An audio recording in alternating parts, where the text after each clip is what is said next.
Bueno, hermanos, llegamos en nuestro catecismo. Qué bonitos son los catecismos. Llegamos a la pregunta número 8. ¿Cuál es la ley de Dios resumida en los 10 mandamientos? Y la respuesta, que está ahí en el catecismo, pero está en la Biblia, ¿no? Porque el catecismo está en la Biblia. Es Éxodo capítulo 20. Entonces les quiero invitar a que abran en Éxodo capítulo 20 y se trata precisamente del texto de los 10 mandamientos. ¿Cuántos de los 10 mandamientos usted puede recitar de memoria? Deberíamos esforzarnos por aprender de memoria eh, la ley del Señor resumida en los 10 mandamientos. Así que ah, me gustaría hasta hacer una dinámica, pero creo que el tiempo no nos da, porque es bonito preguntarnos unos a otros y declararnos la ley del Señor. Y vamos a compartir esta mañana sobre los 10 mandamientos. Bueno, leamos en el nombre del Señor. Éxodo, capítulo 20, verso primero hasta el verso 17. Dios habló. Dios habló y dio a conocer todos estos mandamientos. Yo soy el Señor tu Dios. Yo te saqué de Egipto, del país donde eras esclavo. Primero, no tengas otros dioses además o delante de mí. Segundo, no te hagas ningún ídolo, ni nada que guarde semejanza con lo que hay arriba en el cielo, ni con lo que hay abajo en la tierra, ni con lo que hay en las aguas debajo de la tierra. No te inclines delante de ellos ni los adores. Yo, el Señor tu Dios, soy un Dios celoso. Cuando los padres son malvados y me odian, yo castigo a sus hijos hasta la tercera y cuarta generación. Por el contrario, cuando me aman y cumplen mis mandamientos, les muestro mi amor por 1000 generaciones. Tercero, no pronuncies el nombre del Señor tu Dios a la ligera.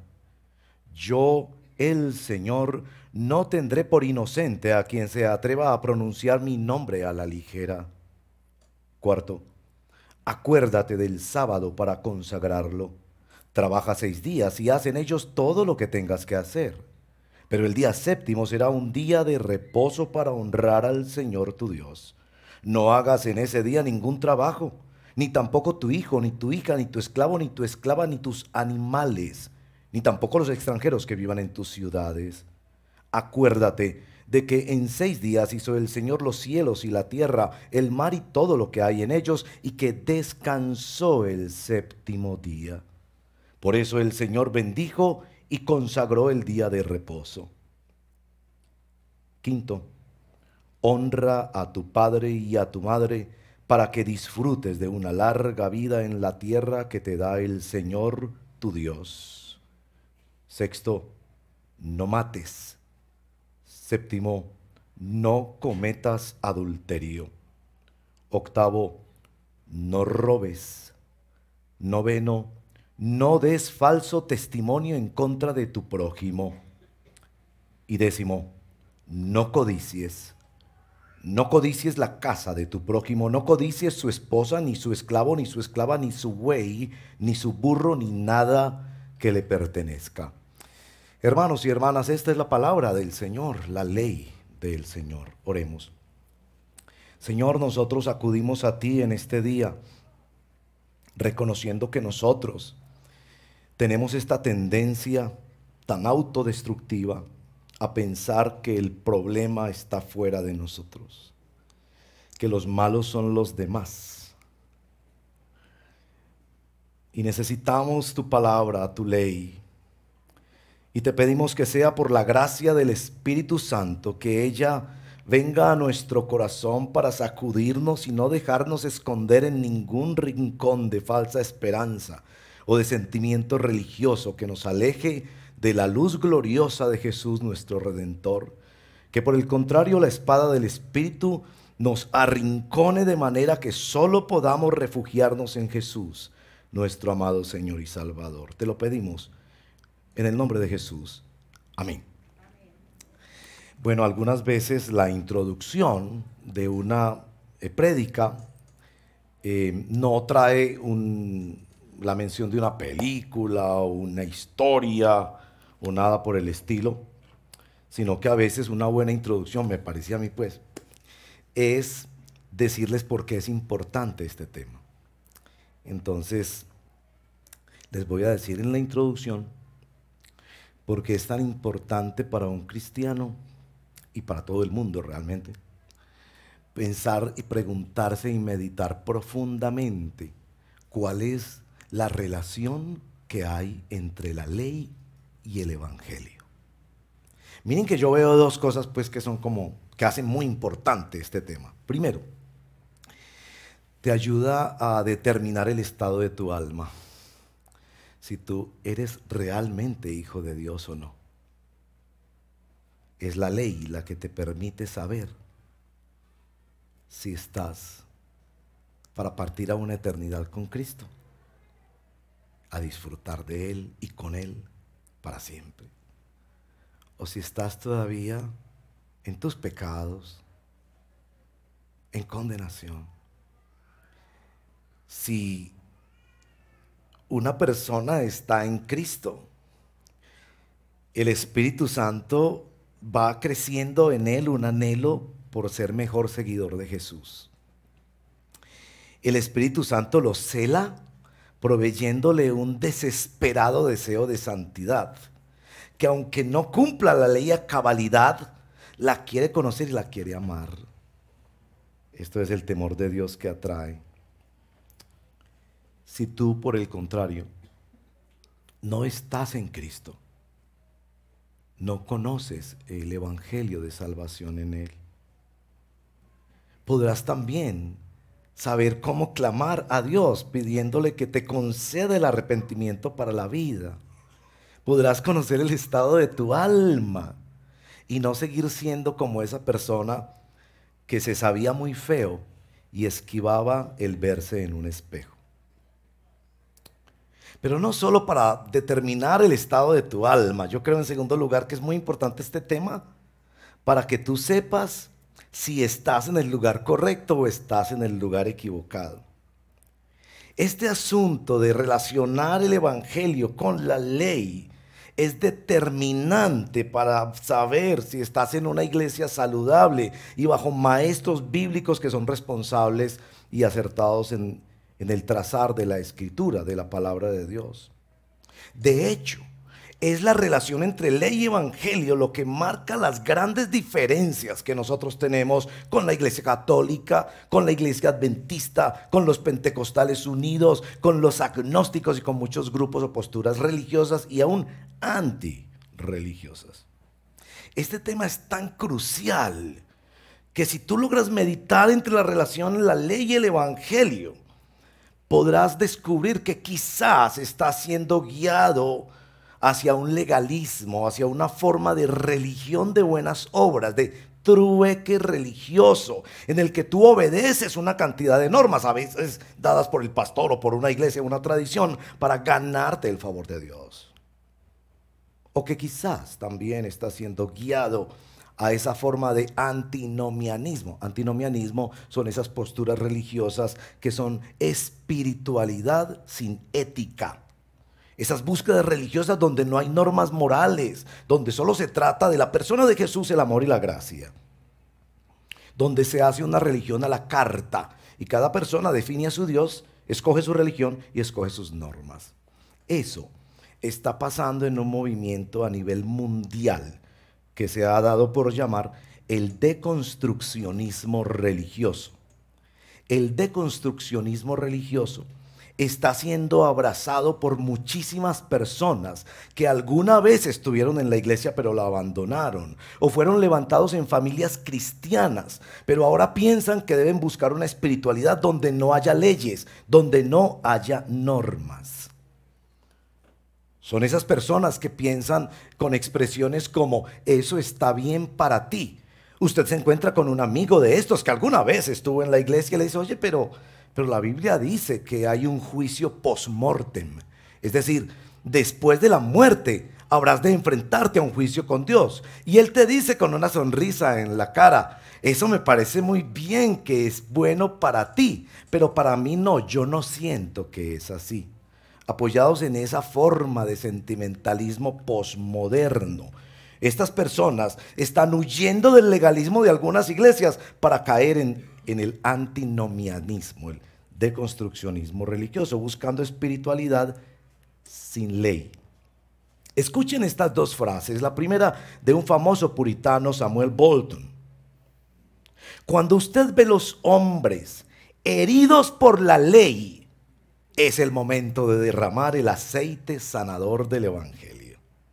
O Spurgeon, quien conoce y siempre recuerda la diferencia esencial y la relación esencial entre la ley y la gracia, ha captado la esencia misma de la teología.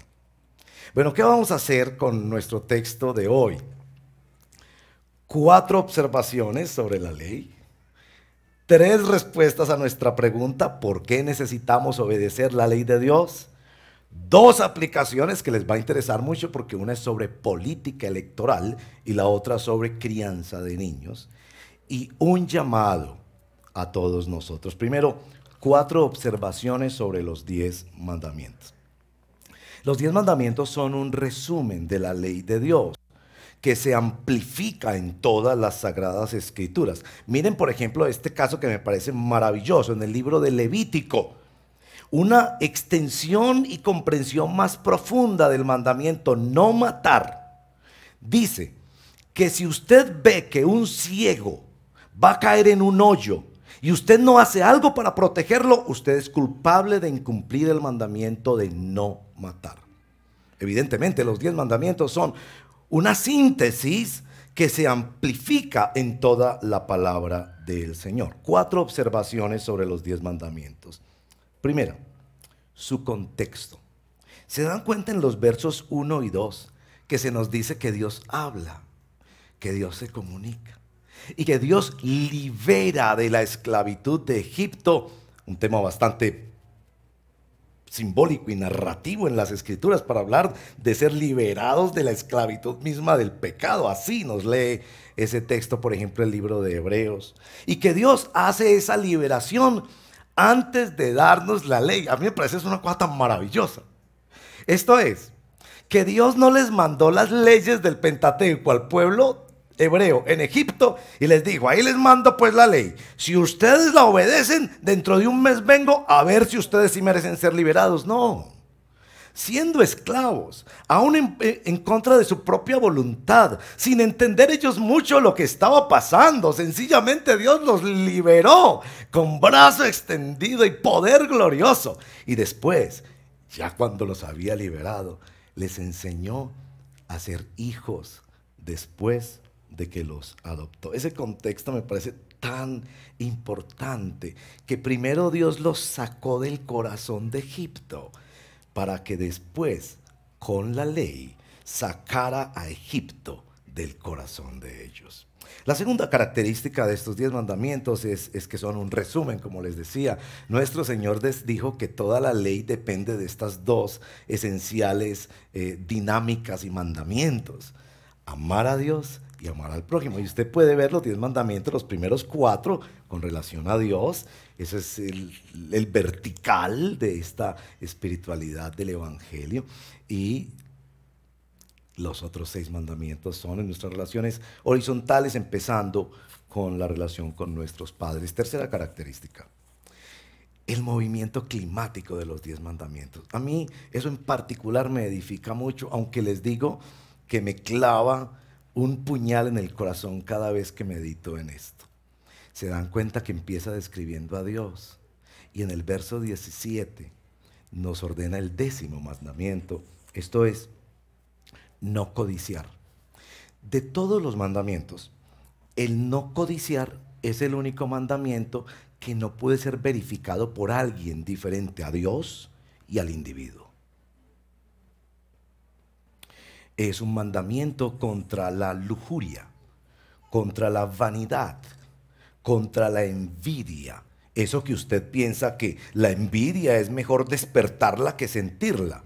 El 10º mandamiento nos ordena ni despertarla ni sentirla. Es una orden contra nuestro corazón, contra el orgullo y escuche bien, contra la autolástima. Porque cuando usted disfruta del placer pecaminoso de la autolástima, pobrecito yo que yo no tengo, pobrecito yo que a mí no me dieron, pobrecito yo que a mí no me miran, es porque usted está envidiando lo que tienen otros. Y el ejercicio es muy sencillo. Si en toda su cuadra todos tienen carro y usted tiene bicicleta, usted va a caer en autolástima. Pero si en toda la cuadra nadie tiene carro y usted es el único que tiene bicicleta, mire cómo cambian las circunstancias. No codiciarás. Pablo, entrenado por el Espíritu Santo para estas cosas del corazón, nos cuenta en Romanos 7, que él entendió su propio pecado cuando leyó en la ley, no codiciarás. Y a mí siempre me ha sorprendido desde que he leído la Biblia que haya escogido particularmente ese. Y me parece que lo que él nos quiere decir es que precisamente este culmen de los 10 mandamientos en no codiciarás es absolutamente demoledor. La cuarta característica, el efecto de los 10 mandamientos. Si miran el verso 18, 19 y 20, notarán que el efecto de los 10 mandamientos fue un miedo, pánico, terror. El mismo pueblo le dijo a Moisés, vaya usted y hable con Dios, nosotros ni nos acercamos. Muy distinto a cuando en Colombia sacamos la nueva constitución, cuando los países sacan una nueva constitución. Hay un país latinoamericano que está a punto de escribir su nueva constitución. Eso hay bombos y platillos, hay una fiesta porque por fin nos pusimos de acuerdo en unas reglas que rijan nuestra sociedad. Y oh belleza, las armas les dieron la independencia, ahora las leyes les darán la libertad de Checo. Eso no fue lo que pasó con el pueblo hebreo.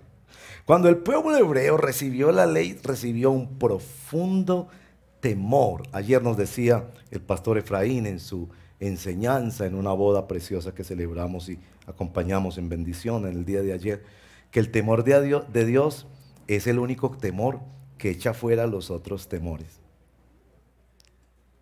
Como cuando uno va a terapia física. Yo estoy en una terapia física por mi mano. Yo tengo un problemita ahí en mi mano. Y saben que me sorprendió tanto eso. La terapia física es un dolor para aliviar otro dolor. El temor que nos produce la ley es un temor para aliviar los profundos miedos que nos llevan a desobedecer a Dios. Bueno, unas observaciones sobre la ley. Ahora, 3 respuestas a nuestra pregunta. ¿Por qué necesitamos obedecer la ley de Dios? Bueno, porque somos seres humanos que necesitamos 3 cosas. Necesitamos restricción, redención y restauración. Y yo quiero pedirle que me ponga atención en esto. Yo en este punto voy a repetirme. Yo he enseñado esto, pero con otras palabras. Hoy les traigo unas palabritas nuevas. A ver si de pronto así se me prestan atención. La ley está dada para restringirnos, nos pone bajo control a causa de nuestra naturaleza tendenciosa al mal. La ley pone unos límites para que podamos vivir con otros seres humanos como nosotros, que son egoístas, narcisistas, tendenciosos a lo malo. Deja claro cuál es nuestro problema. Por eso la ley tiene que regular, tiene que persuadir y tiene que ser punitiva. No es posible que nosotros vivamos con otros seres humanos y se nos ocurra que vamos a tener nuestras propias leyes de tránsito. Entonces a usted se le ocurre, como les he dicho, que el color rojo, a usted le parece que el color rojo lo invita es a acelerar y seguir adelante, ¿cierto? Porque es que el verde a usted no le ha gustado mucho, no le llega. Usted no se siente identificado con ese color ni con ese equipo que hay por ahí verde. Entonces usted dice, yo no voy a empujar nada cuando haya el verde. Entonces yo le digo, pues, usted tiene que darse cuenta que la ley tiene que ser exterior a usted, que tiene que imponérsele, que tiene que crear unos límites restrictivos. Eso es lo que Calvino llama la función política de la ley, que es un regalo para la humanidad, cuando Dios ha determinado poner límites a la habitación humana. Pero la ley también es dada para la redención. Es una herramienta, un instrumento de redención. No que ésta nos redima, sino que nos lleva al Redentor, en el sentido que nos muestra el problema y nos señala que tiene que haber otro que nos saque del abismo inmenso de nuestro pecado. No podemos aceptar un evangelio que primero no nos muestre nuestra condenación por medio de la ley. Otra vez Spurgeon: no le crea a ningún hombre que predique el evangelio si primero no le predica la ley. Es que yo le decía ayer a los hermanos en un precioso taller que hizo nuestro querido Panky con su equipo de comunicaciones, un taller que espero que se repita y que espero que usted considere estar, donde nos estaban enseñando cómo usar nuestras redes sociales para compartir evangelio y abrir puertas de conocimiento de la palabra a quienes no la tienen. Yo les decía que esto de ser testigos es una cosa muy atrevida y delicada, porque yo veo que muchos hermanos mandan versos bíblicos a personas que no están redimidas en Cristo y les mandan versos bíblicos con promesas que no son para ellos. Entonces, yo les ponía un ejemplo que se los voy a poner. A un familiar que no ha conocido la redención en Cristo, que él piensa que se gana su salvación con 2 o 3 buenas obras que hace, o es totalmente renegado en cosas espirituales, yo le mando ese precioso verso que dice del Señor: yo sé los planes que tengo para ti, planes de bienestar y no de mal, para que te traigan prosperidad. Ese familiar recibe ese verso bíblico y dice: una maravilla, y me lo compartió alguien que está cerca de Dios. ¡Qué maravilla! Yo estoy bien. Dios tiene muy buenos planes conmigo. Y yo le digo: no, estás hundiéndolo más en su condenación. Es como una persona que tiene cáncer y usted le manda un certificado falso diciéndole que está muy bien, señor, no tiene nada de qué preocuparse, cuando esa persona debería estar corriendo a buscar solución. Ese verso de Jeremías 29 es escrito específicamente para el pueblo de Dios, y específicamente para el pueblo de Dios que no hiciera planes y pactos con Egipto, que era lo que el profeta Jeremías estaba diciendo en nombre del Señor: no hagan eso. Es a ese pueblo de Dios que está caminando en ese mandamiento de Dios al que se le puede prometer: yo sé los planes de bien y planes. Así que yo les decía: tengo que tener mucho cuidado, porque la ley es un instrumento para mostrarnos nuestra necesidad de salvación y señalarnos apropiadamente al Redentor. Bueno, la tercera razón por la que necesitamos obedecer la ley de Dios es por la restauración. Necesitamos restauración. La ley es instrumento de restauración. Miren, la ley es una herramienta de diagnóstico. Leyendo la Biblia todos los días yo me doy más y más cuenta de qué es lo que el Espíritu Santo quiere hacer en mi vida y por dónde lo está haciendo y cómo lo está haciendo. Claro, si yo no leo la Biblia todos los días, la ley también nos describe al Redentor, el único que cumplió a cabalidad la ley de Dios. Entonces me llena de un amor encendido por Él, de un respeto por Él y un deseo de ser como Él. La ley nos hace quedar en modo restauración. Y para hacerlo, un instrumento muy importante de la ley es la recompensa. Présteme atención sobre esto porque esto es muy importante. Una de las cosas que pasan cuando uno lee especialmente el Antiguo Testamento es que muchas personas interpretan como salvación por cumplimiento de la ley, porque hay muchas promesas de que si se hace eso vivirá, tendrá la tierra, tendrá larga vida. Lo que hace la ley en este componente de recompensa es mostrarnos que Dios usa las recompensas para la restauración de su pueblo. Présteme atención. Una y otra vez la Biblia insiste en que hay recompensas para la obediencia. Miren que eso aún pasa con personas que no son cristianas. Una nación que cumple el mandamiento de no matar y la población se rebela y hace todo lo posible para que no se aprueben leyes que matan a un niño inocente en el vientre de su madre, es una nación que conoce bendición de Dios.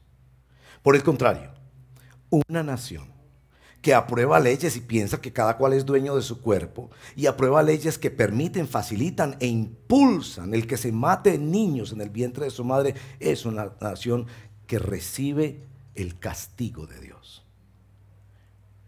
Pero entonces usted pregunta, ¿cuál es la diferencia entre la recompensa para un no cristiano y la recompensa para un cristiano?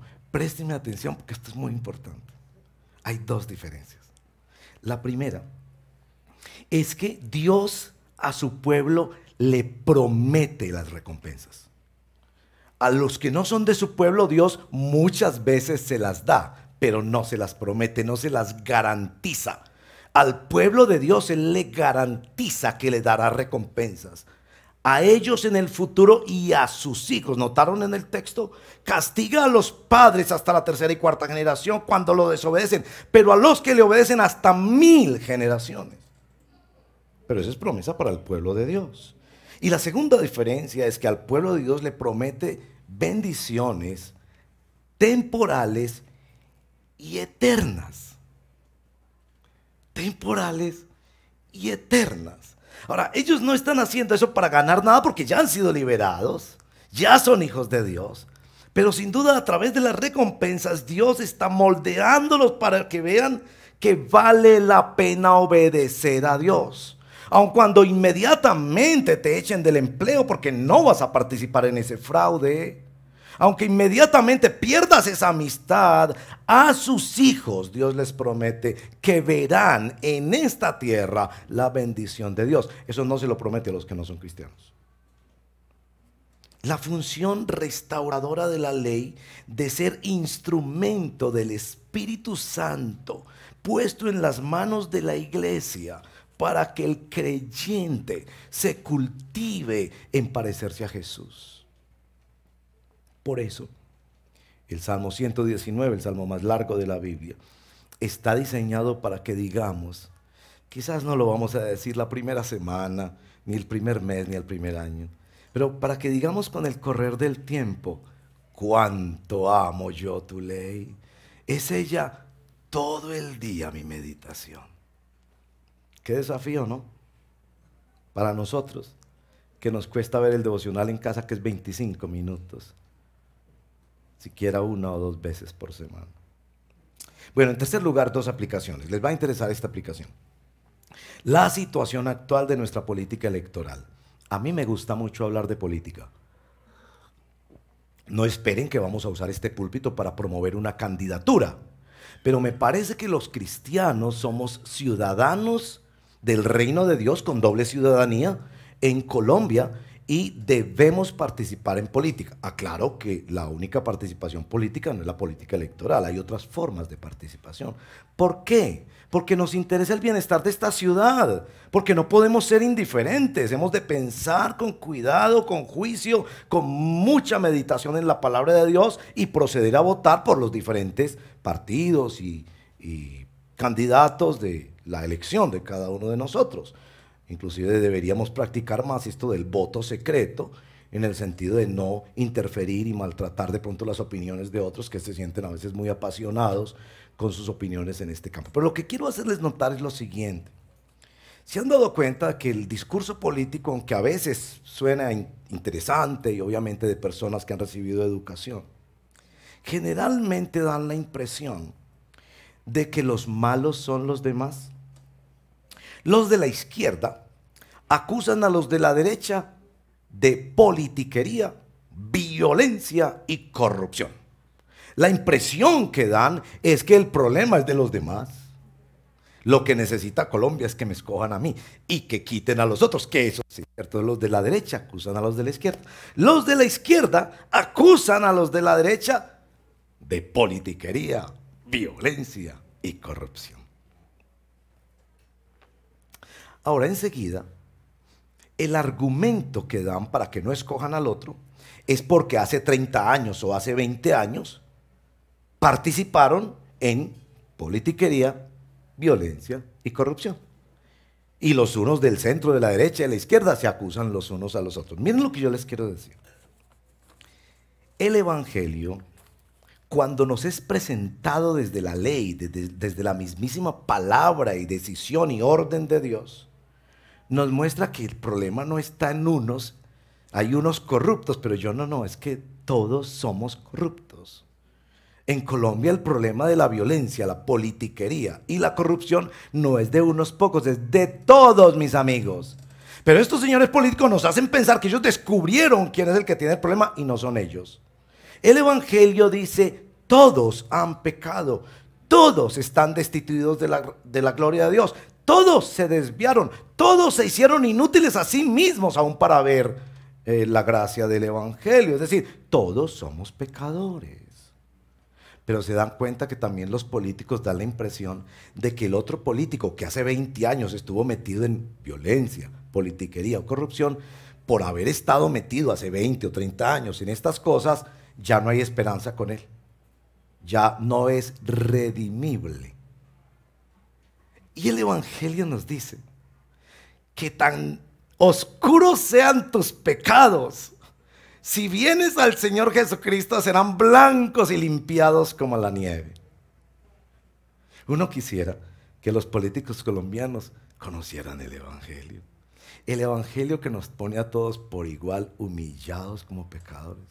Pero el Evangelio que también dice, hace 30 años hiciste eso mal, ven a Cristo que puede ser perdonado y transformado. Que cada ser humano es redimible por la gracia de Dios. Hemos de revisar esos discursos políticos y entender cuánta falta les hace el Evangelio. Segunda aplicación, la crianza de niños. Para esto pues yo tengo que contarles una historia que yo he contado, ustedes me perdonan pues que la cuente otra vez, pero es que me pareció una historia muy importante y yo la viví. Una hermana en la fe, abuela, vino un día muy afligida a decirme, esta semana mi nieto de unos 11 años vino como muy triste a decirme, abuela, yo soy malo. Abuela, yo soy malo. Y claro, como yo soy muy curioso y todo, yo dije, yo quiero saber usted qué le respondió. Y la hermana me dijo, yo le respondí lo siguiente, mi amor, tú no eres malo, es que tú haces cosas malas. Bueno, ahí yo tengo que explicarles algo de esa historia, y es que yo tengo esta tendencia en mi personalidad, que muchas veces yo tengo que pedirles perdón, que yo soy muy dramático. Entonces mi mamá sobre todo, y mi esposita también, tan bella, muchas veces me dice, ay, usted tiene que volver como un drama todo hasta para preguntar la hora. Entonces yo le digo, sí, no.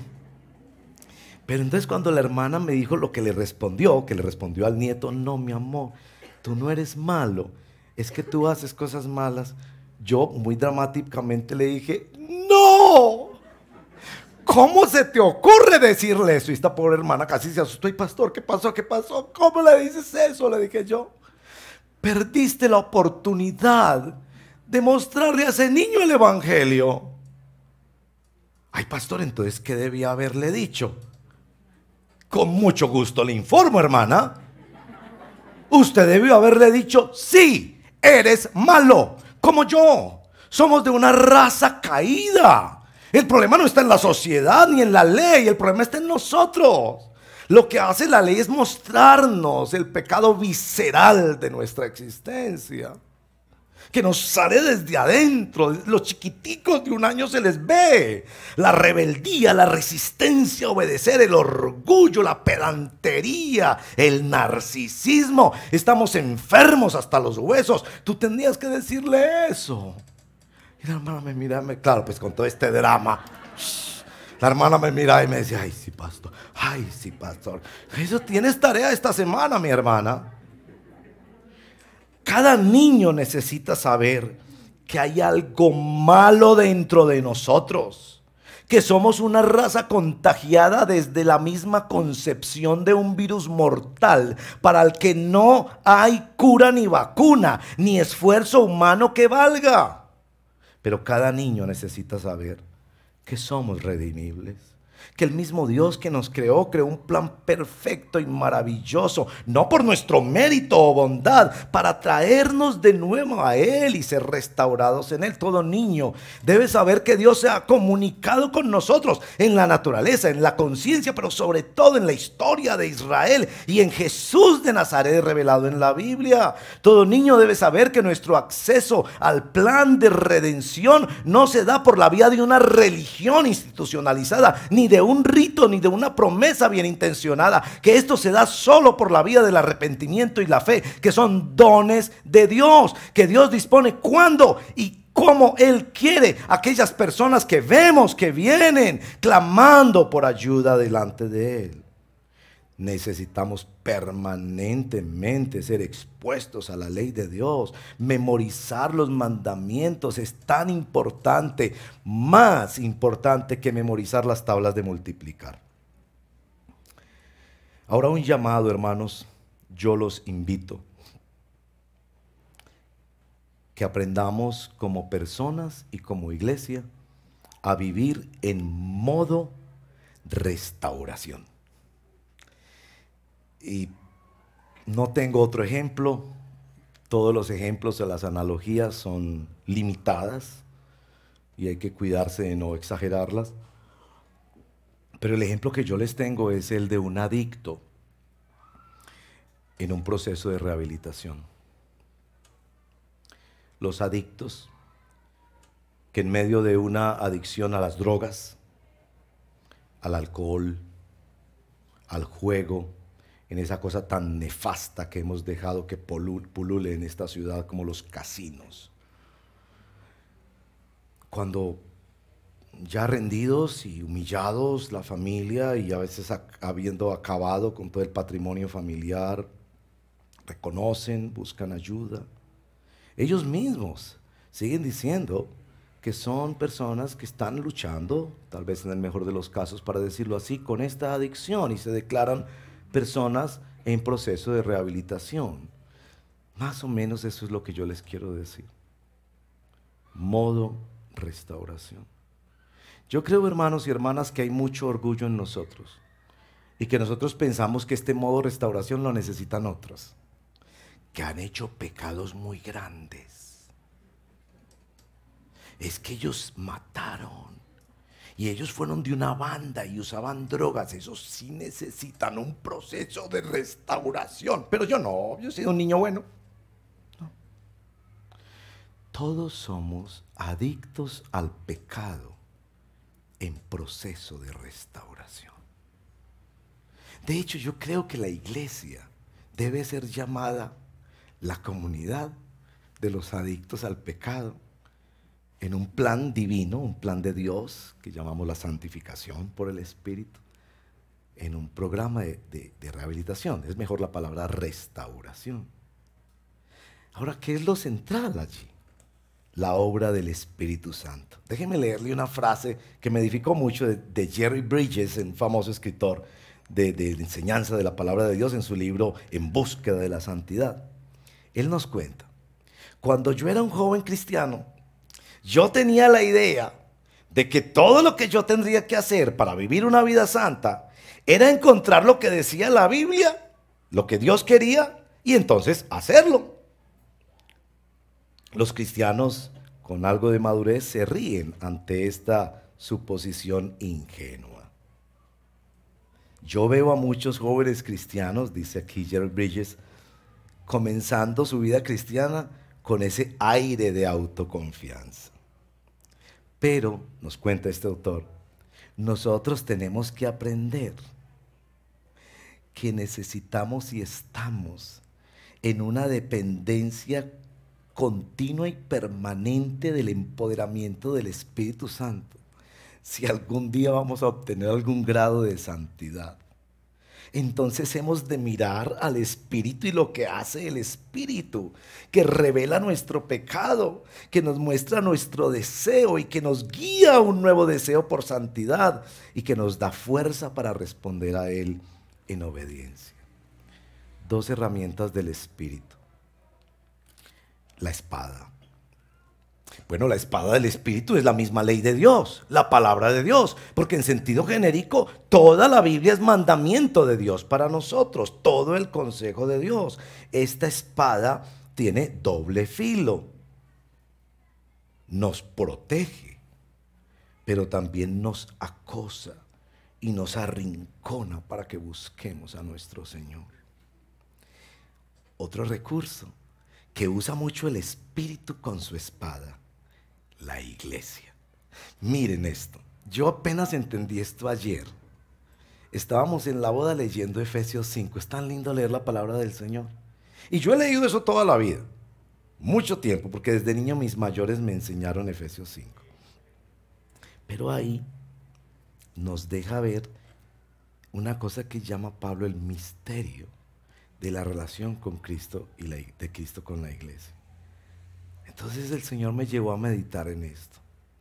¿Ustedes no se dan cuenta que cuando una persona abandona la iglesia, inmediatamente abandona las otras disciplinas espirituales?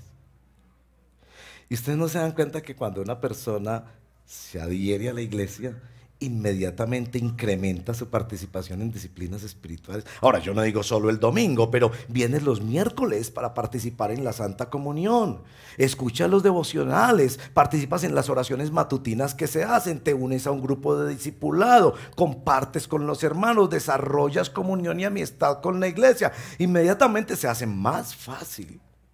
Y yo pensaba, es un misterio. Somos ordenados a que busquemos la comunión con Dios toda nuestra vida y en nuestra vida personal.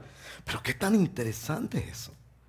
Cuando la persona se desmarca de la iglesia, empieza a perder su participación en los medios de la gracia, en las disciplinas espirituales. Cuando una persona quiere vivir más la iglesia, inmediatamente su deseo personal de leer la Biblia, su búsqueda de las disciplinas personales de la gracia, se incrementa. Es que el Espíritu trabaja en medio de nosotros. Por eso yo les invito, hermanos y hermanas, a que nos pongamos en modo restauración. Cuando usted pone su celular en modo avión, usted está diciéndole a la humanidad que usted no está disponible para recibir llamadas y que aunque todo el mundo le parece fantástico estar conectado a internet, usted pues no se va a conectar. Y usted toma esa decisión y pone su celular en modo avión. Hermanos y hermanas, nosotros debemos ponernos en modo restauración. Somos adictos al pecado. La ley nos muestra la gravedad de nuestro pecado. La ley nos lleva a Jesús. Y la ley es instrumento del Espíritu Santo para parecernos a Jesús.